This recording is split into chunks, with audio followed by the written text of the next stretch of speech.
Good day mga boss. Bali meron na naman tayong panibagong customer ngayon na galing pa ng FCM, Quezon City mga boss. Bali ang ipapatato ng ating bossing dito ay cartoon character na patches to mga boss.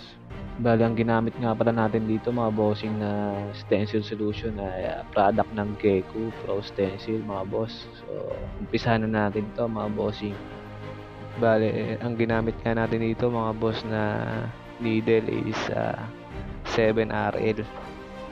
Tapos yung ginamit naman natin dito mga boss na pang shading is 9RS para mas mapabilis yung trabaho natin dito mga boss at hindi na siya masyadong proseso.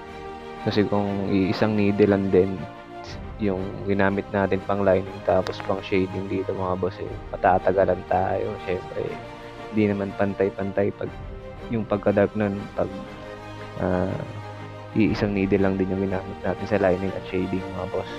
Nga pala mga bossing, sa mga ganito kaliliit na design na mga pang minimal or patches mga boss, kung kailangan natin gumamit ng mas maliit na karayom mas mainam mga boss para mas makuha natin yung detalye na kailangan natin makuha. So ang kailangan lang natin dito mga boss is tiyagaan lang talaga, di baling matagal tayo gumawa basta magawa natin ng maayos, solid yung bawat pyesa natin dito mga bossing. Bale itong mga ginawa nating patches na to mga boss hindi na tayo nag-highlights dito, wala tayong puting ginamit na ink dito para sa highlights.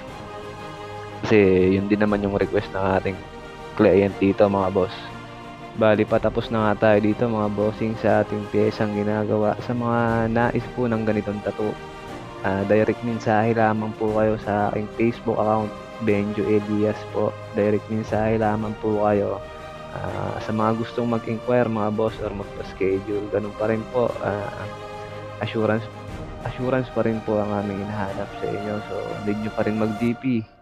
So, hindi naman po tayo snubber sa message. Iisa-isahin pa rin naman ho natin yung mga nagmimensahe na yan. Sasagutin pa rin ho natin ng tama yung mga inyong katanungan. Yun na nga mga boss, patapos na tayo dito sa ating ginagawang patches tattoo ng ating client. So, message nyo lamang po ako sa mga gusto pong magpatattoo. Like and follow and share na lang din po sa ating Facebook account mga bossing. Yun lamang po. Maraming salamat.